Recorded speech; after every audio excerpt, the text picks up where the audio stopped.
President Bush today talking in New York City about the global financial crisis and urging patience as governments around the world respond. It's going to require more time for these improvements to fully take hold, and there's going to be difficult days ahead. But the United States and our partner are taking the right steps to get through this crisis. And this weekend, President Bush will meet with leaders from the Group of 20 nations here in Washington. They will discuss a range of steps to prevent future financial crises, but they may not end up agreeing on all of those ideas. Joining me now, Stanford University economics professor, former Treasury Undersecretary John Taylor. John Taylor, good to see you as always, coming to us tonight from Ottawa, Canada. And let me ask you your thoughts about this G-20 conference taking place here in Washington. Do you think much can be achieved here, given the fact that President Bush is going to be leaving office so soon, and we're still in the middle of this crisis? Well, it's an important meeting. It's the first time all these leaders have come together. Of course, their ministers and central bank governors just met last weekend, but having them come together to emphasize the importance of this issue and to actually give a charge to the future of what's going to happen. So I think it's an important meeting. It's an important time to clarify what the responses are. And as President Bush indicated, coming to agreement on the causes and the responses so far and what can happen next. So I think it's an important opportunity to show leadership for all these people.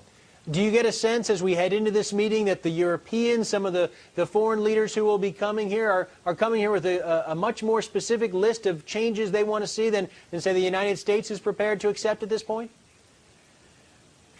Sure, there's no question people are coming at this with different perspectives, and that's why it's important to begin with analyzing the causes and come to some agreement on that. You know, some people think this is a market failure. Other people emphasize the failure of government to respond, or in the case of the United States, not to rein in some of the government agencies like Fannie and Freddie, or the provision of liquidity in large amounts in the early parts of this decade. So I think it's important to emphasize that government had a role in causing this, and government should have a response to it.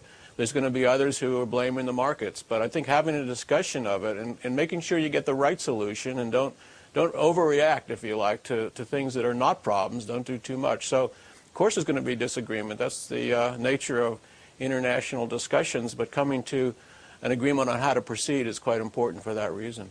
John, what about the blame game that's going to play out? I talked to Treasury Secretary Paulson a little bit about this today.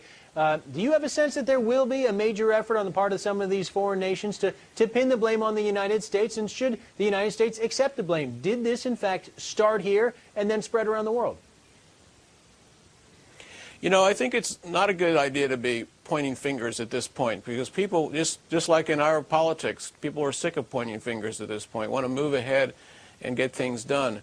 And I think there's a sense in which things began in the United States, but there's also a sense in which the regulators were not on top of things in Europe. Their mistakes were made in other parts of the world. So this is something where mistakes were made by government officials, to be sure, in different parts of the world, and I think that's the reason to analyze carefully what the cause of this whole thing was. It's not just the United States. Are there any specific regulatory changes that you've seen put out there so far from any of these world leaders that you think these nations can agree on, maybe not right away at this meeting this weekend, but perhaps down the road? I know Gordon Brown in England, for example, has talked about perhaps an international supervisory regulatory agency to oversee the world's largest financial institutions, given the fact that those banks do so much business across country borders.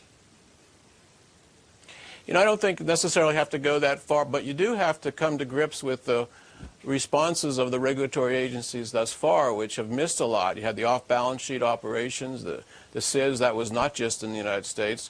You had the lack of transparency. You still have a major problem of knowing what's on the bank's balance sheets. That's why there's still a lot of mistrust in the credit markets. So I think it's important first to say what should happen in each of the countries, and then if you think there's a reason that these are globally connected in a way, then yes, take these steps. But the first step really is to make sure that we're not causing more problems by not dealing with the domestic agencies and having them address the problems that are country specific. Do you think there is a real risk here of unintended consequences of the cart getting before the horse here, and regulatory changes, new regulatory regimes being put in place before people have a good sense of exactly what went wrong?